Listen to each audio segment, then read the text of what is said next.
2 spoon மஞ்சத்தூள், அப்புறம் pepper பொடி, மிளகுத்தூள் தேவையான அளவு,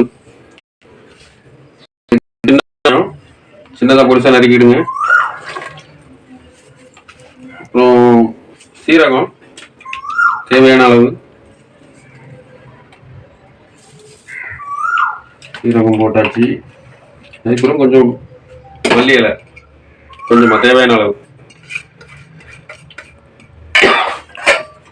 கருவேப்பிலை கொஞ்சம் போட்டுக்கிறோம். அப்புறம் உப்பு தேவையான அளவு, உப்பு போட்டோம் தேவையான அளவு போட்டுட்டு நம்மள தண்ணி ஊற்றிக்கணும். ஊற்றி வச்சு இது அடுப்பில் வச்சு அதுக்கப்புறம் வச்சு சரியாக 5 விசில் வரணும். அவ்வளவுதான்.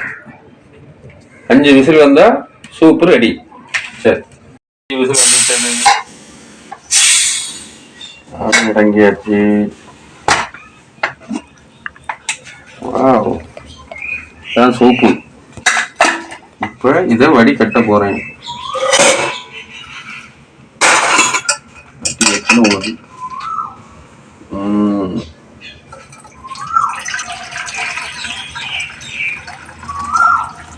சூப்பு ஊற்றியாச்சு.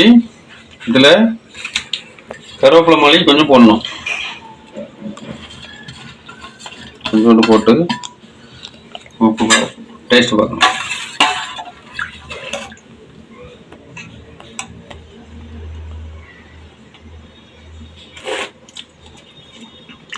சூப்பராக இருக்கு. சூப்பு ரெடி, குடல் சூப்பு. அப்புறம் மீதி இருக்க குடலை நான் குழம்பு வைக்க போகிறேன், கிரேவி பண்ண போகிறேன். அது எப்படின்னு நான் சொல்ல மாட்டேன், நீங்கள் கமெண்டில் கேளுங்க. குழம்பு ரெடி ஆகிட்டு, குழம்பு இறக்கியாச்சு, மூடி திறந்தாச்சு. இதில் கொஞ்சம் மல்லி இலை போட்டு சாப்பிட்டா ரொம்ப சூப்பராக இருக்கும். நீங்களும் ட்ரை பண்ணி பாருங்கள். தேங்க்யூ.